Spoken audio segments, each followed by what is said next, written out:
Lifting up the name of Yahweh. Yahweh came into my life one day. Always knew in my heart that he was the way. Muhammad didn't have it, Buddha couldn't do it, no. I got joy in my heart. I want the whole world to know that I'm lifting up the name of Yahweh. Shalom, dear family. My name is Joseph Israel, and this video I'm making now is what the song is saying. We're lifting up the name of Yahweh, Yud-Heh-Wav-Heh. Beit Nun Sofit Yud-Heh-Wav-Heh. This video is for those new to the awareness of the name Yahweh, and also to those who are already in the knowledge of Yahweh, who has set aside, let's just say, strenuous study in the name. Okay, shall we begin? The Tetragrammaton, God's name as it is written in Hebrew, is Yud-Heh-Wav-Heh, 4 Hebrew letters, sometimes abbreviated YHWH. Strictly speaking, Yahweh is the only name of God. In Genesis, whenever the word name is associated with the divine being, that name is Yahweh. Genesis chapter 12, verse 8, Genesis chapter 13, verse 4, and Genesis 26, verse 5. The reference of this is the New Bible Dictionary by J.D. Douglas, page 478. And we must also remember that the name, the definition of the word name means character. So when we are seeking the name of Yahweh, understanding the name of Yahweh, we're seeking the character of Yahweh, the name of Yahweh. So how do we go about doing this? We should see soon. God, a being conceived as the perfect, omnipotent, meaning all-powerful, omniscient, everywhere, the originator and ruler of the universe. The principal, meaning that he's highest in rank. It's the object of faith and worship in monotheistic religions. The force, effect, or a manifestation or aspect of this being. God, a being of supernatural powers, believed in and worshipped by a people, especially a male deity thought to control some part of nature or reality. Now, natural means relating to existence outside the natural world, attributed to a power that seems to violate or go beyond natural forces. Sounds like brain power to me, or mind power. God, an image. Image meaning a representation of the form, the way in which a thing exists, acts, or manifests itself, the essential or ideal nature of something, especially as distinguished from its matter or material being, of a supernatural being. This supernatural being meaning the state or quality of having existence, the totality of all things that exist. A person now, it's God, a person, such as myself and yourself, an individual form of life, an organism, one that is worshipped, idealized, or followed. Idealized means to regard as or represent as ideal. Ideal means is a conception of something in its absolute perfection. We follow Yahweh ben Yahweh, Yud-Heh-Wav-Heh, Beit Nun Sofit Yud-Heh-Wav-Heh. Yahweh ben Yahweh is God, according to this definition of God. From the online etymology dictionary, God, G-O-D, also God, small G-O-D, Old English G-O-D, supreme being, deity, the Christian God, image of a God, godlike person, from Proto-Germanic Guthan, Guthan, a source also of Old Saxon, Old Frisian, Dutch god, Old High German Goth, G-O-D, German Gott, G-O-T-T, Old Norse, G-U-E, Gu, Gothic, Gup, G-U-P, which is of uncertain origin, perhaps from the Proto-Indo-European, or PIE, language. Guth, G-H-U-T, that which is invoked. The source also of Old Church Slavonic, Zovo, meaning to call. Sanskrit, Huta, H-U-T-A, meaning invoked. An epithet of Indra, I-N-D-R-A. Indra, the Sanskrit, is an ancient Vedic deity, a deity in Hinduism, a guardian from root Gu-E, G-H-E-U, parenthesis E, to call, which means to call, invoke. The notion could be divine entity summoned to a sacrifice. Popular etymology has long derived God from good, but a comparison of the forms shows this to be an error. Moreover, the notion of goodness is not conspicuous or easy to notice or obvious in the heathen conception of deity, and in good itself, the ethical sense is comparatively late. Reference Century Dictionary, 1897. Originally a neuter, meaning neither masculine nor feminine in gender, noun in Germanic, the gender shifted to masculine after the coming of Christianity. Old English small God probably was closer in sense to Latin numen, N-U-M-E-N, which means a spirit believed in by animists to inhabit certain natural phenomena or objects. A better word to translate deus, D-E-U-S, might have been Proto-Germanic and Zeus, and sus, A-N-S-U-Z. But this was used in the highest deities in the Germanic religion, and not foreign gods. And it was never used of the Christian God. In Webster's 1913 dictionary, God, a noun. God from a root appearing in Sanskrit, hu. H-U, parentheses U-T-A, huta, to call upon, invoke, implore. 2. Catholic Encyclopedia. Etymology of the word God, Anglo-Saxon, G-O-D, German Gott, G-O-T-T, akin to Persian Khoda, K-H-O-D-A. God can variously be defined as the proper name of, God can be variously defined as, number one, the proper name of the one supreme and infinite personal being, the creator and ruler of the universe, to whom man owes obedience and worship. 2. The common and generic name of the several supposed beings to whom in polytheistic religions divine attributes are ascribed and divine worship rendered. 3. The name sometimes applied to an idol as the image or dwelling place of a god. The origin of the English word for God, capital G-O-D, part 1 by Craig Bluemel, B-L-U-E-M-E-L. Craig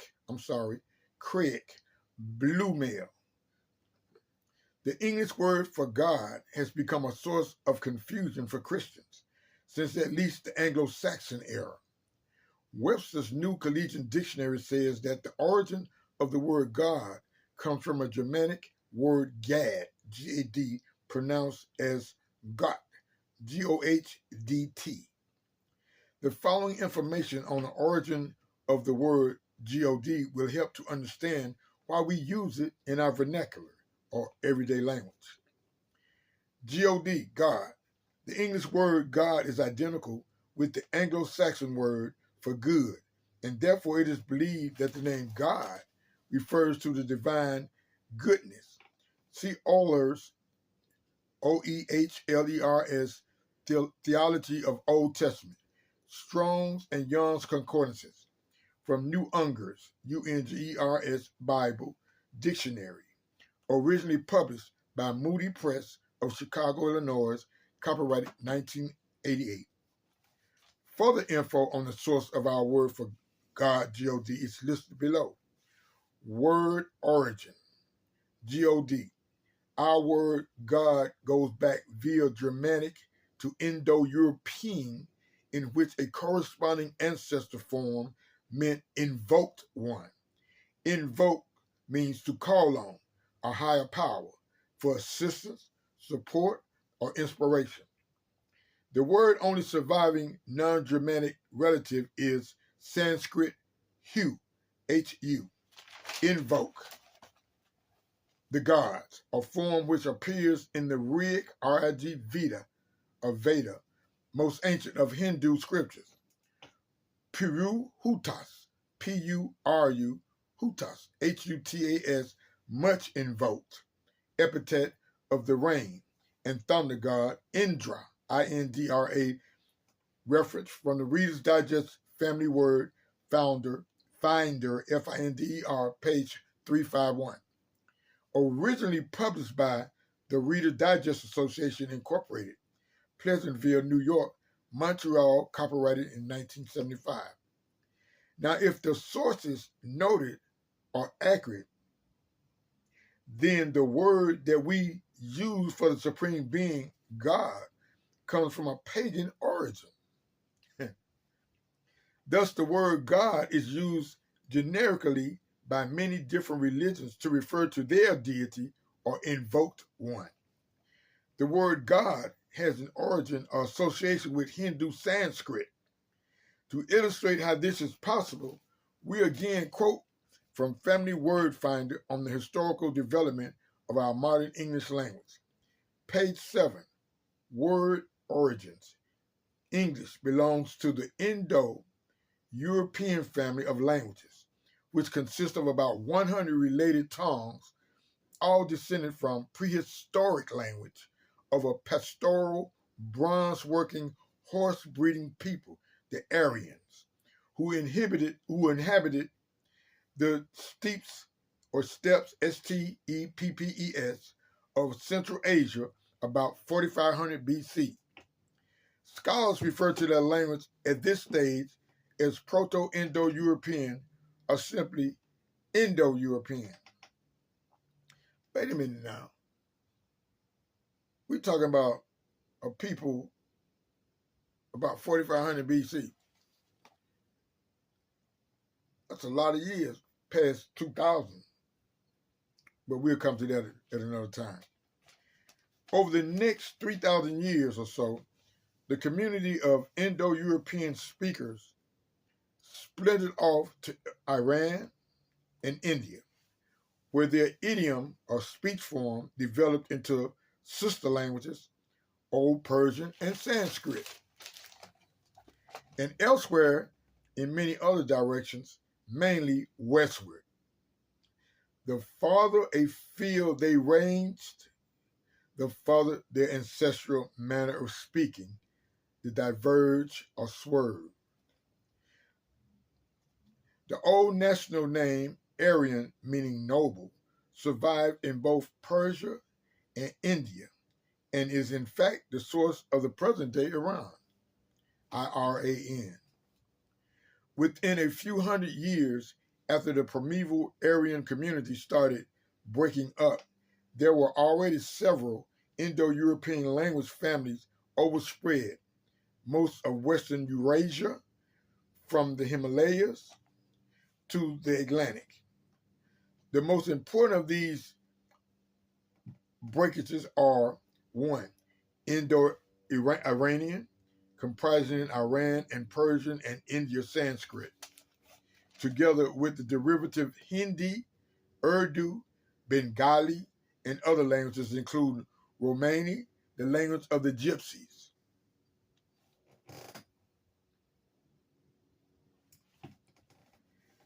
2, Slavic, which is Russian, Polish, etc. 3, Hellenic, which is Greek. 4, Italic, which is Latin and derivative Romance language, such as French and Italian. I'm saying Romance, but you know when they say Romance, what it's really saying is Roman. Number 5, Celtic, which is Gaelic, Welsh, and Breton, as it was called in the earlier days. Number 6, Germanic, meaning English, Dutch, German, Yiddish, the Jewish language, and the Scandinavian languages. Webster's New World Collegiate Dictionary, Wiley Publishing Company, copyright 2008. God, G-O-D, page 608. A person, human being, or deified or excessively honored and admired supreme being. Being all the physical and mental qualities that make up a person. Page 132.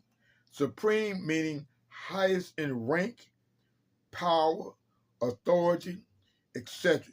Dominant, highest in quality, achievement, performance, etc. Most excellent, highest in degree, utmost, final, ultimate. Page 1439. Excuse me. Let's go into scriptures on this one. Turn to Psalms 82 and 6.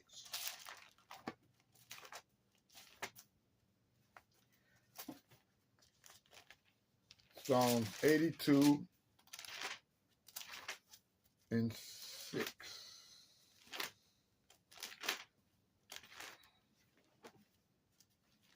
No, some of you all beat me there. Psalms 82 and 6. Yahweh, have said, ye are gods, and all of you are children of the Most High. So we are all children of we are all gods, and we are the children of the Most High God. That being a human being, a person, that sounds like Yahweh being Yahweh to me. That sounds like Yahweh, Yahweh, raised himself up in one of us from the dead, mentally dead mindset, of course, which he was born from. He raised himself up in him, and he became a son, Yahweh ben Yahweh, which we call his original name, Yud-Heh-Wah-Veh Beit Nun Sofit Yud-Heh-Wah-Veh, because Yahweh ben Yahweh asks us not to call him Ben, but Beit Nun Sofit, Sofit being final, meaning he's the only one. So that means by him being the only one, he must do what? Duplicate himself and make other sons and daughters of Yahweh, in which the nation of Yahweh consists. Then we turn also to Isaiah chapter 9, verse 6.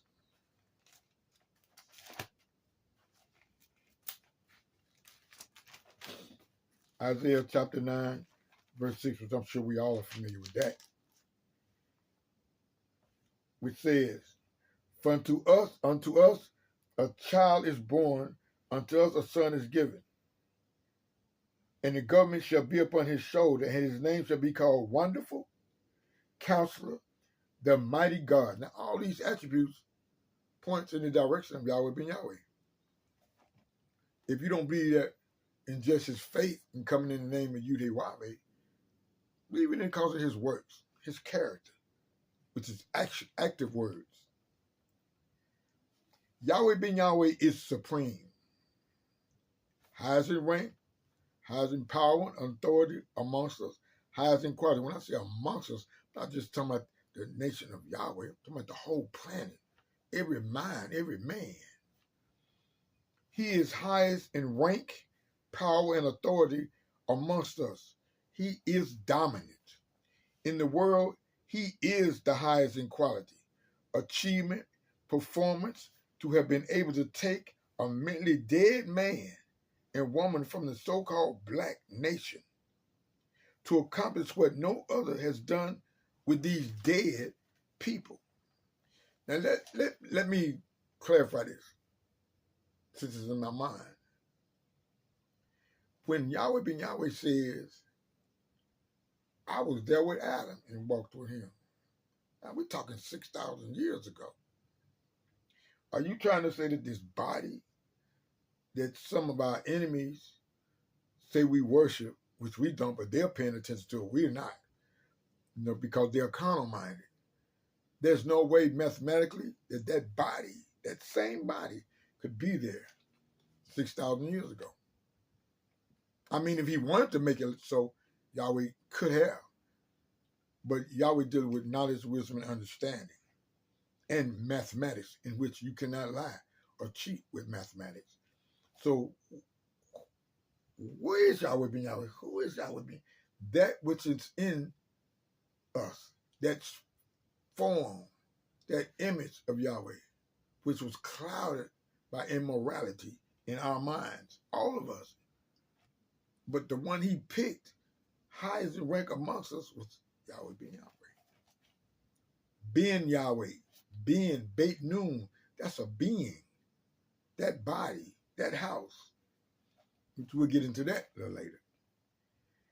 He is the highest in degree. In fact, he is 360 degrees. He is the Word. One of the degree means one of a series of steps in a process, course, or progression. Read that again. He, Yahweh ben Yahweh, is the highest in degree. In fact, he is 360 degrees. He is the Word, degree. Degree meaning one of a series of steps in a process, course, or progression. He is the steps in process, a course, or progression. He's all of that within us. He, Yahweh, has taken a series of transformation, from transform to change. That word transformation comes from the word transform, meaning to change markedly, the appearance or form of, to change the nature or function or condition of. Yahweh ben Yahweh resurrected himself to show us his children, sons and daughters, how to resurrect themselves into being. Psalms 82 and 6. I, Yahweh ben Yahweh, have said, ye are gods, and all of you are children of the Most High, Yahweh ben Yahweh.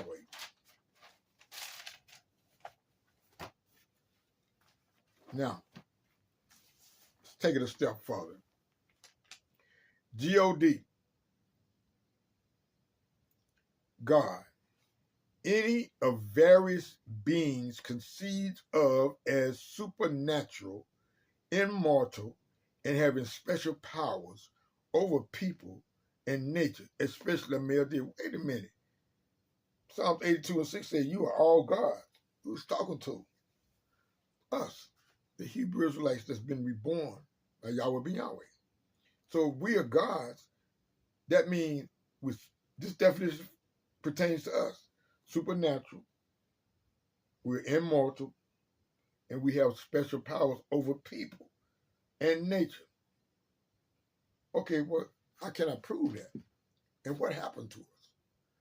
First, we turned our back on Yahweh, which caused the Romans and other nations to come and attack us in our land at that time, which made us flee. Judah now, not the other tribe, Judah, the ruling tribe. We fled into Africa, all the way down to Central Africa to the West Coast. And this is where they got us. Brought us over here in ships. So what happened if we supernatural? Because we left Yud-Heh-Wah-Veh, Beit Nun, Sophit, Yud-Heh-Wah-Veh. Our power. That was our power coming out of Egypt. And it's our power today coming out of this seventh Egypt or seventh Babylon. So it says we are immortal, having special powers. But we still here They put us in slavery. They tried the Indians, but the Indians, they put smallpox in the blankets that they gave them because it was cold, and it killed them. They couldn't sustain it. We have special powers over people. Well, if you look at even in the negative, in our sinful ways, the rap music, when the brothers first come out with the rap music, they say it was pertaining to crime. It was motivating men and young girls to commit crime, criminal activity. Now today you see rap music all over the planet, even on the news, the commercials. They didn't. It turned into a good now. So now it's changing the mind. You even got some of the actors, some of the people who are supposed to be highly intelligent, they are sagging in their pants. Is not this a special power over people and nature? Well, what about nature? Well, deal with the Tuskegee Institute, or the Tuskegee experiment, I'm sorry, where they put syphilis in black men. We're still here. We're still here. They tried it with the AIDS in this modern time. We're still here. Tried it with the drugs. We're still here. We're still here.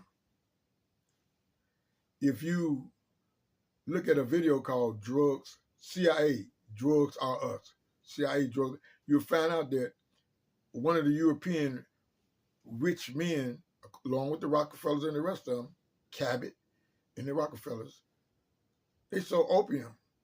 They stored it. They took it from the Chinese in other fields, and they stored it 6 stories high in warehouses, 6 stories high in balls, to try to make the Chinese weak with opium because they smoked it and tried to take over. This drug money that they made is what built Harvard and all the other high society universities. I didn't say it. I didn't assume it. They wrote about it, and they're making a film about it. It's called CIA, Drugs Are Us. Watch it. Now, G-O-D, an image that is worshipped, a person or thing deified or excessively honored and admired. Good quality. The creator and ruler of the universe, eternal, all-powerful, and all-knowing, supreme being, almighty. According to the Everyday Encyclopedic Edition, Webster's New World Dictionary of the American Language, 1967 edition. Being means existence, life, one's fundamental nature, a human being, a divine being, God. You find that in Webster's New World Dictionary, 1967 edition. Deity, the state of being a God, a divine nature. Divine, of or like God Yud-Heh-Wav-Heh, or a God. Given or inspired by God Yahweh. Holy. Divine means sacred. Divine means devoted to the God Yahweh. Divine means supremely great. Divine means good. Divine means very pleasing. Divine means attractive. Image, a representation of a person or thing. The visual impression of something. A copy. Counterpart, likeness, a mental picture of something. Yahweh ben Yahweh is the mental picture of Yud-Heh-Wav-Heh Yahweh. Idea, impression, a type. Yahweh ben Yahweh is a type of the prototype Yahweh. He is the archetype and the antitype. He says it to us all the time. Embodiment, the total impression created by a person, company as a result of practices and policies. So the image means, which Yahweh says puts in us, the first man, Adam, which is us, the total impression created by a person, company as a result of practices and policies. Practicing what? Practicing the laws of Yud-Heh-Wav-Heh. To make a representation of Yahweh ben Yahweh is a representation of Yahweh in the flesh. John 1:14. To reflect. Impression. Impression means an effect produced on the mind or the senses. Effect means the power or ability to bring about, the power ability to bring about results by obeying Yahweh's laws, statutes, commandments, and judgments. Yahweh ben Yahweh has caused an effect, putting him as Yahweh, image and form, made flesh. John 1:1. Also John 1, chapter 1, verse 14.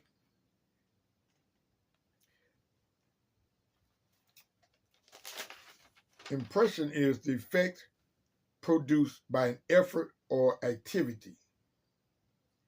Embodiment, from the word embody, E-M-B-O-D-Y, to give bodily form to.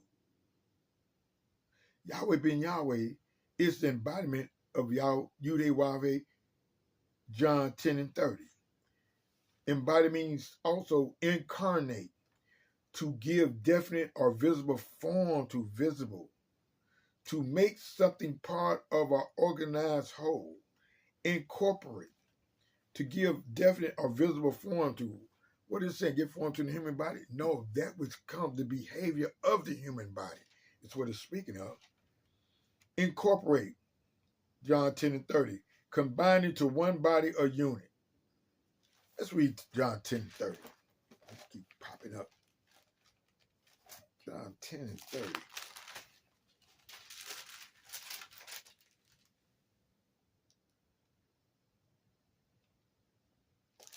John 10:30.